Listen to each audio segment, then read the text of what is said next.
Pensar la inclusión, lo propio y lo extraño, de Darío Stanriver. ¿Qué puede decir la filosofía sobre la inclusión? Esta pareciera ser la pregunta que estructura el pensamiento y escritura de Darío Stanriver. Para poder intentar responder, primero introduce cuál es el sentido de la filosofía, qué se propone y a quiénes interpela. La filosofía implica pensamiento y el pensamiento implica una apertura. El proceso de pensar es colectivo. ¿Para qué pensar filosóficamente? Para abandonar la comodidad, la quietud, la carencia de asombro y movimiento. Este proceso filosófico, además, se potencia mediante el diálogo que para Darío es inagotable.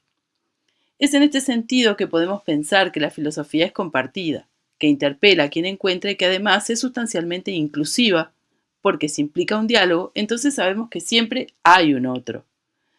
Al provocar una interrupción en una linealidad, podemos pensar que tanto la filosofía como la inclusión comparten la característica de incomodar, de salirse de lo común. Además, la filosofía se mete en lugares y pensamientos comunes y los cuestiona, escarbando hasta encontrar aquello impensado que debe ser abierto a la reflexión.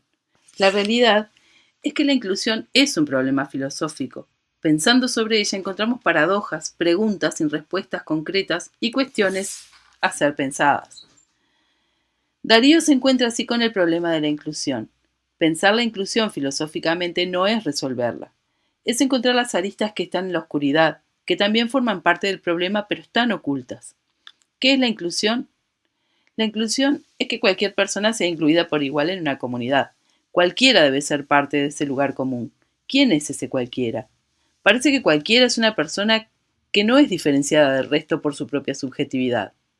Ahora bien, el término cualquiera parece no negarle a ninguna persona el derecho a ser parte de algo. Sin embargo, esconde en su implicancia la negación de la singularidad de los sujetos. Entonces ese cualquiera, en el proceso de inclusión, deja de ser quien es, pierde su subjetividad.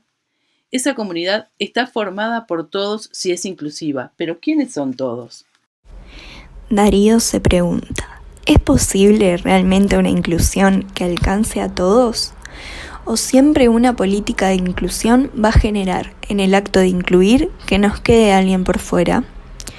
¿No es necesario que nos quede alguien por fuera para que una política de inclusión tenga sentido?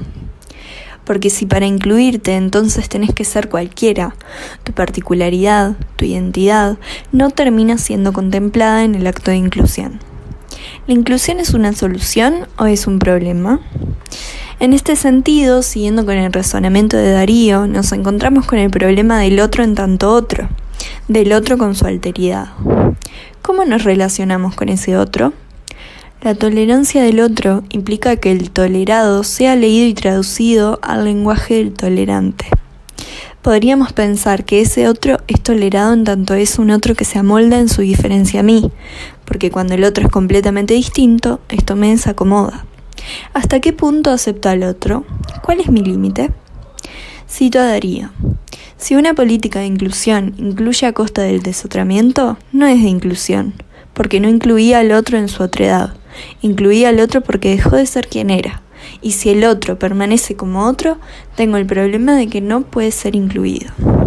Pareciera que la cuestión de la inclusión es un problema de apertura, y de cuál es el límite de esa apertura.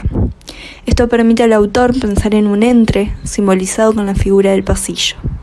Ese entre es un lugar en el que por un momento puedo ver tanto mi realidad como la realidad del otro.